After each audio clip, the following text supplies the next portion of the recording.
Hello and welcome to today's webinar. I'm Bernie Smith, and today, live and without a safety net, we'll be talking about developing a KPI tree for customer satisfaction. So let's get going. I've set a limit to half an hour for this session. There's a little bit of introduction that I'd like to share just to set the context, but then we're going to dive right in and build a KPI tree from scratch. Now, I've done minimal preparation on this so you can see the actual thought process that I would go through or a group would go through when we build a KPI tree. Of course, this also increases the chance of it going horribly wrong. We have quite a few technological moving parts that at any point could go pop. So I apologize in advance if that happens. So welcome. Thanks for coming along. There will be a recording available after this. And I will share that with everyone who's attended. Now, this is live, so feel free to say hi in the chat. There's Emma on the chat who will handle comments and help me multitask. And if you have any questions, just jump in. Or if you have any feedback and ideas during the exercise, feel free to just pop those in the comments thread. There is quite a lot of latency on live webinars. So if you don't get an immediate reply, it's not because we're ignoring you, it's because it takes a bit of time to encode. So I will pop that overlay on there. Hello, Russ. Bad connection. Is there a recording? Yes, there will be a recording. So I apologize if you're having problems. If anyone else is having issues, let me know. It could just be Russ's connection, or it might be there's something else going on, and I could perhaps drop the bandwidth. Okay, so let's just talk a bit about the background to this. So I'm just going to say hi and hopefully share. There we go. You can see me as well.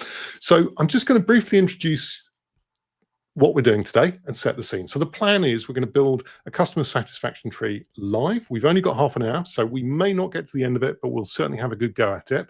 And along the way, I'm going to provide some tips and advice on building KPI trees and on the rocks method, which KPI trees are part of.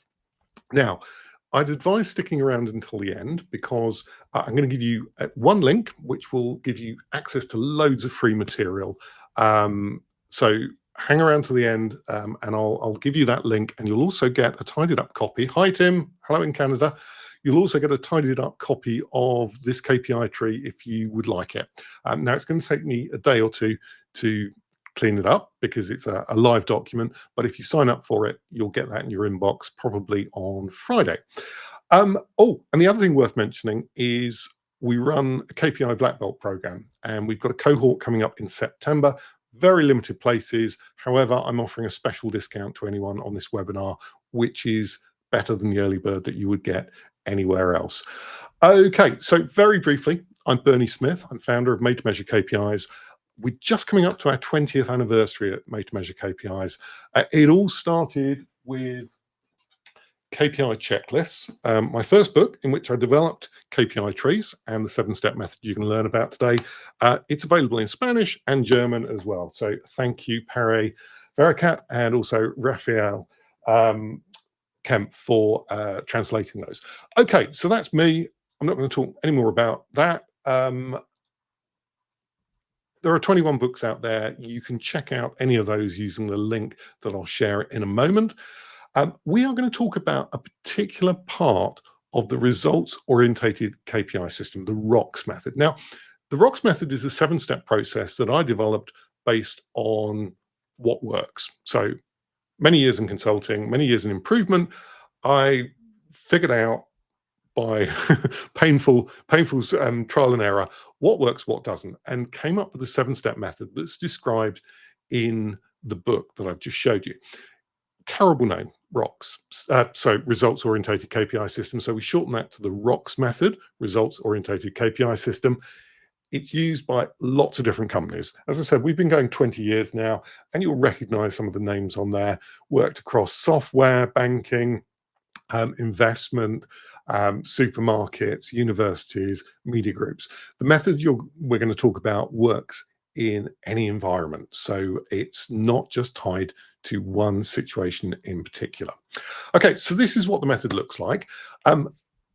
All the steps are important, and anyone who's seen my previous material knows that if you skip one of these steps, bad things can happen. And I tell honest, open stories about all the ways in which it can go wrong. However, today we are going to skip to the bit that really seems to get everyone's interest, and that is KPI trees. So it's really important to have a clear strategy. It's really important to engage your team, get the right people in the room. But steps 3 and 4, long listing and short listing, is where the magic really happens. Now, this session is a little bit weird because when I deliver rocks consulting with people or work with a group, it is with a group. So I harness the expertise of the people in the room, and we use the rocks method to shape and structure that. So it's always pretty artificial to have just me on the screen talking. So bear in mind that you're not getting the full flavor here, but you will get some idea of how it works. So today we're going to focus on the part of the method that generates lots of KPIs, KPI trees. Now, I'll briefly touch on how we shortlist at the end, but we don't have a lot of time with just half an hour. Now, those of you who've seen my material before will be familiar with the Be Healthy example. At lightning speed, this is the principle behind how we generate our KPIs. So if you take being healthy, it's a great objective. However, it's not specifically measurable. We need to break it down into outcomes in order to make it measurable. So what does being healthy involve? Well, it involves eating well, it involves exercising regularly, it involves getting enough sleep and so on. So eating well is one of the drivers of being healthy. Now, again, no one's going to argue that that's not important, but again, it's not directly measurable. So we can break that down into getting enough vitamins and minerals, getting enough fiber, fat, and balance with starch and carbohydrates. But of course, managing our total energy intake is an important part of eating well. And that's the point where we get to something that's measurable. So we could count our calories consumed. So in 20 seconds, that is a summary of what we'll be doing with customer satisfaction. That is the principle of the ROCS method and the KPI tree. The idea is that we break down the outcomes that we're looking for into measurable results. So today's outcome will be customer satisfaction. It's not quite that simple, as I'll show in a moment. Right, so now we're going to have a look at building an actual KPI tree. So let me just do some magic with this. Change, replace screen share. And we're going to go to the Rocks Express tree. Okay, so hopefully, you can see the the KPI tree template that we're going to be using. Now, I'm just going to move chat out the way to give you a bit more screen real estate and swap things around. There we go. So hopefully you can see it a bit better. Now, you may be wondering what tool I'm using. I'm using OmniGraffle, which is a Mac-only tool. You can do this in Visio, and people who do my course, we provide templates for Visio. Also, increasingly, I use Miro. Now, Miro is not the smoothest experience for building. We're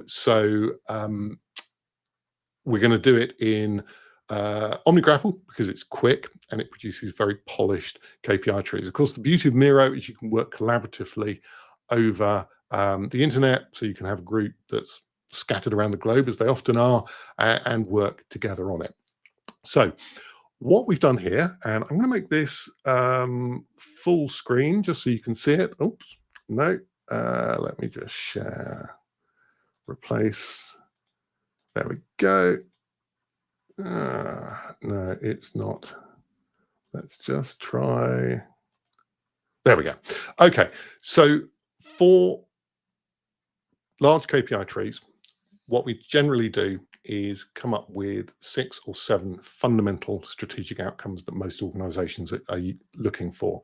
And we call this the Big Six. So in this case, I have left the Big Six as the generic outcomes that most organizations aspire to. Now, these would be typically tailored for a particular organization, but most organizations are looking to make a profit, looking for growth, typically looking to meet ESG requirements, to remain legal and compliant, to innovate, and to manage risk. Now, some organizations will also have a mission-based element. So particularly if you're a charity or a medical organization, you may have other outcomes that you're looking for. But this will adequately describe many commercial organizations that I come across, or it certainly acts as a good starting point.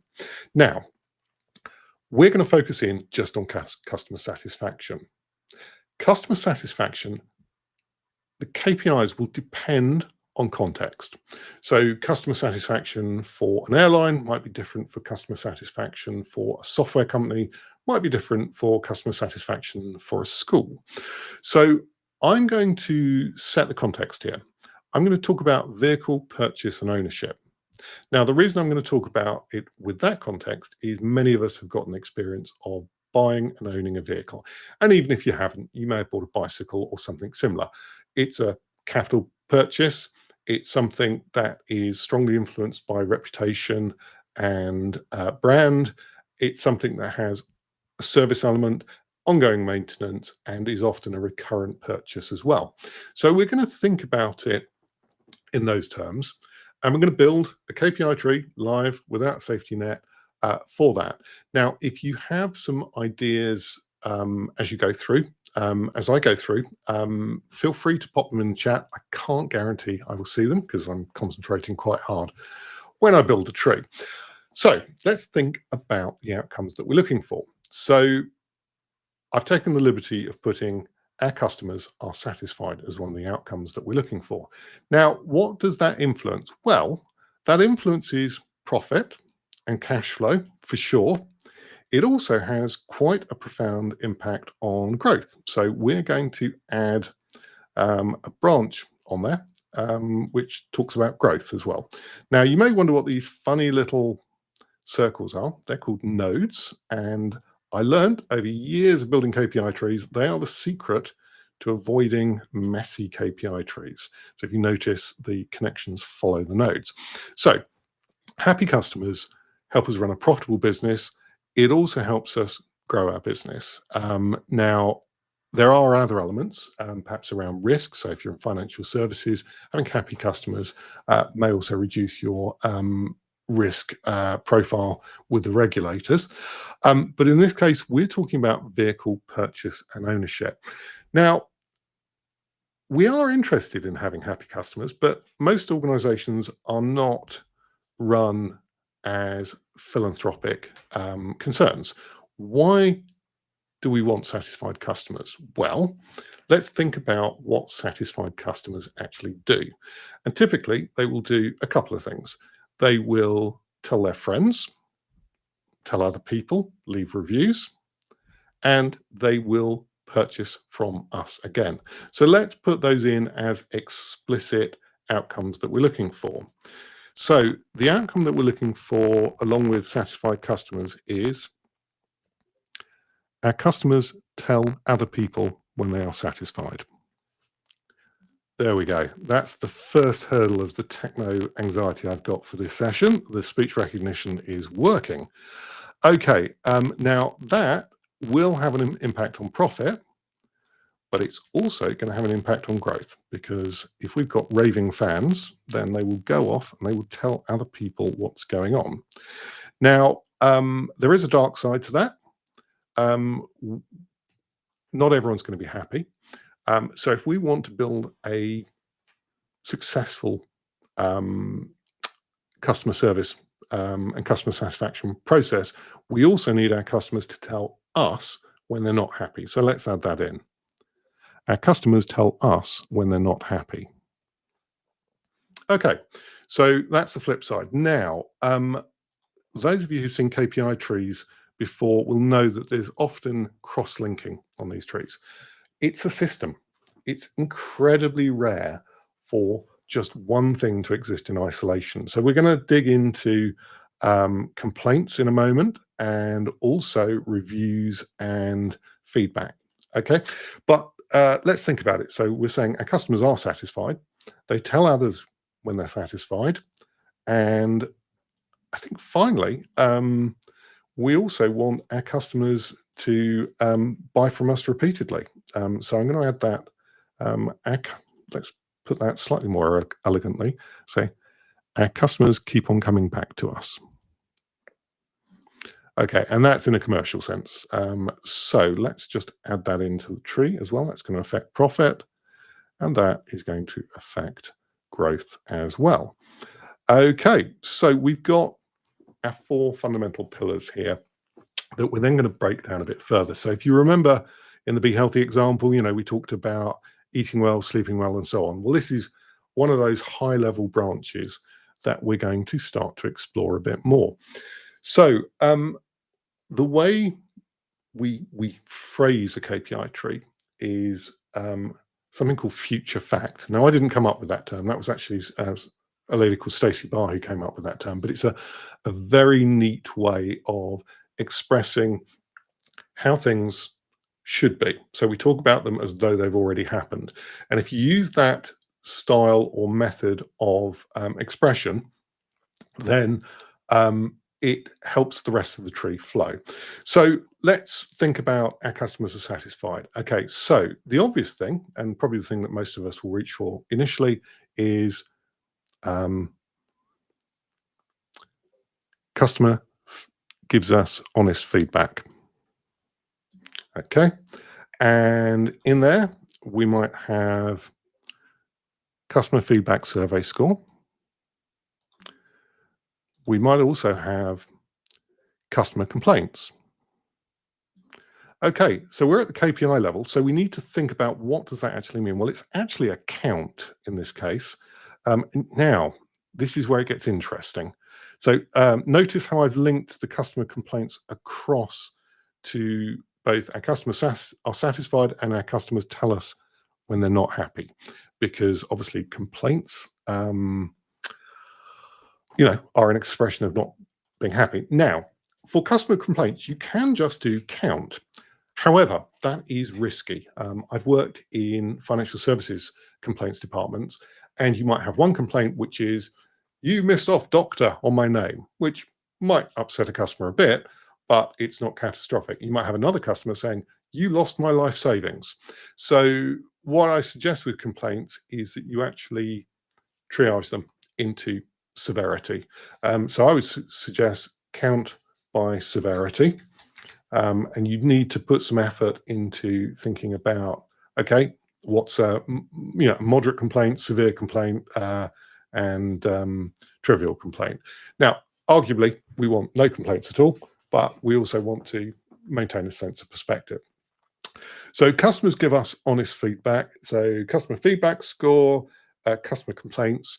You may also have customer positive feedback. Now, it may be a wall of love, it may be letters, it may be emails, it may be someone saying, I want to see the manager and say, well done. We need to collect those actions. They're typically less common than complaints, but they are both important for understanding when we're doing stuff right, and they can also help with marketing as well.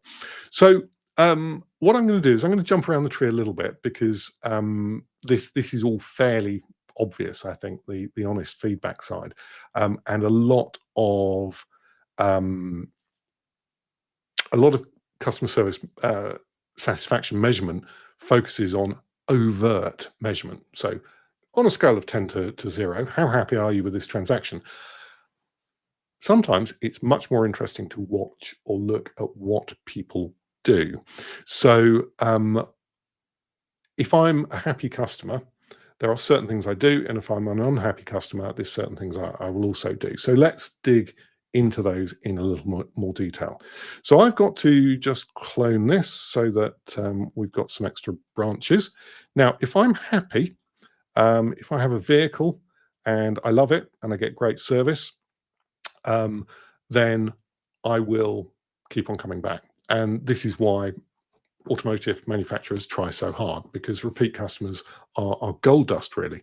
So that's a key thought. Our service delights our customers. So good service is important. Now, if you've ever owned a lemon, an unreliable car, which I have, I had a Saab, which eventually the turbo blew up spectacularly, you will be aware that having a reliable product is also important. So let's just update that. Oh, our product is reliable. Okay. Now, what's interesting is this starts to link to other parts of a KPI tree. So you're going to find that warranty claims have a material impact on profitability, but they also have a material impact on customer satisfaction. Anyone who's owned a vehicle that has multiple problems, they rapidly become non-customers, and they will also tell people about their bad experience. So if our product is non-reliable, we're going to see average warranty claims per vehicle. That will be something we'd be very interested in. Now, that is likely to have a negative impact. More claims equals a less happy customer. So what we do is we show this type of issue as a red line. Now, I use this tool all day, every day, and I seem to have forgotten how to change the color of the line. It's because I haven't got it selected. So there we go. Now we can change that to red. Okay, and I'm going to separate that out to make it absolutely clear that it is a problem. We'll make that slightly brighter red. Right, here we go. Okay, bright red, maraschino. There we go. So more warranty claims is bad. Okay, pretty obvious. Now, we'd also be interested in something like the JD Powers review, because that's what a lot of people look at. JD Powers ranking. Okay, so that will have an impact, and that's also going to have an impact on our brand reputation, okay? Because people's satisfaction with the car is inexorably tied to brand, and I think a lot of Tesla owners are experiencing that pain right now. So let's add that in as well. So our brand has positive perception. Okay, so warranty claims are going to have a negative impact on this. Now, I'm not going to go too far into the brand thing. On the KPI Black Belt program, we actually do a whole brand perception KPI tree, and it's quite an interesting field. There is a lot of overlap with customer satisfaction, but they're two distinct things. So let's just go back to our customers keep on coming back to us. So our service delights our customers. So we are going to have right. So that's one of the enablers, and we are going to have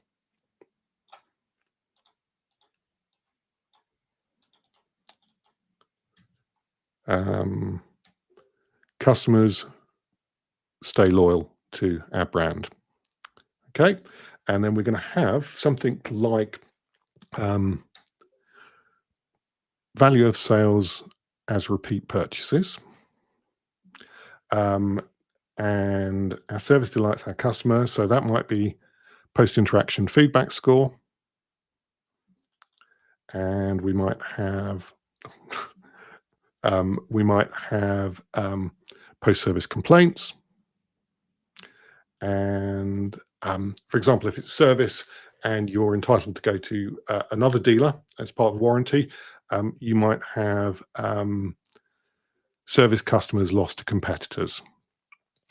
Okay, so I'm giving you a bit of a flavor here. If we had a room full of auto traders, we would go into a lot more detail, and there'd be a lot more KPIs that flow out. But hopefully you're understanding, as we start to get down to the purple level, to the tactical level, it becomes much more focused and much easier to identify the KPIs. It becomes sort of intuitive and much simpler as we get closer to the actual measurable outcomes that we're looking for. So let's just finish this section on customers tell other people when they're satisfied, and then I'll talk a bit more about how you can find out more about this approach, learn more about the ROCS method, from free to premium. Okay, so our customers tell other people when they're satisfied. So this is a really important part of the tree. These days, a lot of it's social media. So we could have social media perception score. Actually, that's a KPI. Let's just change that.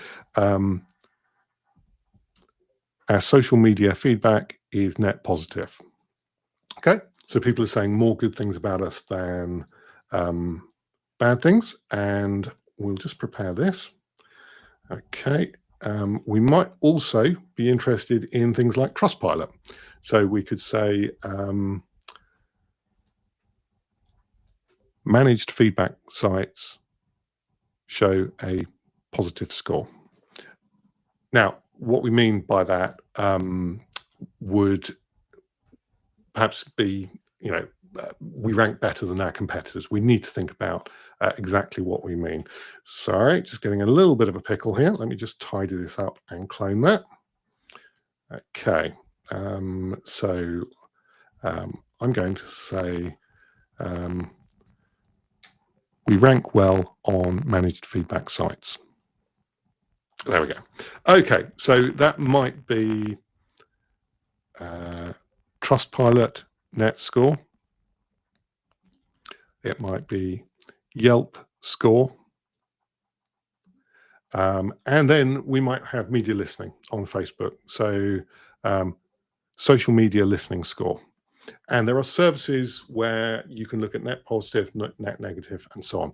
Now, we are running out of time, I'm afraid. So what I'm going to do is I'm going to spend probably another half an hour, maybe an hour on this over the next day or so and flesh this out. I apologize. It looks like half an hour probably isn't long enough, but I also made a few promises to you in terms of what happens next. Now, the next step after this is shortlisting, where we look for what we call the gold bar KPIs, the things that will give us insight, perhaps from data that we've already got, but we look at it in a different way. So, for example, warranty claims as an indicator of customer satisfaction may be a new way of looking at things. So we pick through these in a structured way, looking at practicality and ease of measurement. And that's the step called shortlisting. And you can find out more about that on Made to Measure KPIs, which is my main site. Now, I'm just going to share something with you right now. Here we go. So if you use this QR code, you can head to Made to Measure KPIs for the free material. You can also find out about the KPI Black Belt, where we dig into a lot more detail about KPI trees and the whole world of KPIs. It's an integrated approach that enables you to have a wide toolkit that works in any situation pretty much. And it also gives teams a universal language where they can share their understanding and their approach and speak that common language and start working on the KPI challenges that you've got, rather than perhaps arguing about the best way of doing things. So here is the discount code that I promised. So that you can see, if you head to kpiblackbelt.com and use this code, that will get you a $600 discount on the next Black Belt cohort, which starts in September. So all of these links, all of this information is available from kpi.contact. It'll take you to the same place as the QR code, and you can find out about the Black Belt. You can book a call with me. It's a big deal for a lot of people to do such a big program, so I'm always happy to have a very relaxed half-hour chat. You can head to KPI, Made to Measure KPIs, and there's lots of free material on KPI trees and so on. Now, crucially, on the link today, at the top, you will see the option to sign up for the download of the KPI tree that we are in the process of building. So head to kpi.contact, click the top link, leave your email address, and I will send you the discount code, and also the KPI tree that we've been building together. Today, you'll see the books that are available through Amazon, and also a sample KPI tree in addition as well. I've learned 30 minutes isn't long enough to talk through all of this stuff. Let's have a quick look at the chat and see if there's anything out there. Yeah, Tim, you're right. The tree does get big very quickly. It's surprising. There's a couple of things that happen when you do this. You warn people that the tree gets big. It gets big really quickly. They get a bit anxious. However, the shortlisting method that I've briefly mentioned brings that all under control. So you need to reassure people early on that we are not proposing measuring everything on this tree. Those are just some of the things that we could measure, and we're going to pick the gold bars out of that. So it's a process of exploding into lots of possible ideas and then converging and being really brutal and bringing that list back down to perhaps half a dozen or a dozen KPIs. So really good question, Tim. So thank you everyone for coming. We're a little bit over. We will be sharing this recording. And as I say, if you head to kpi.contact, sign up on the little form on the top option, I will share that with you.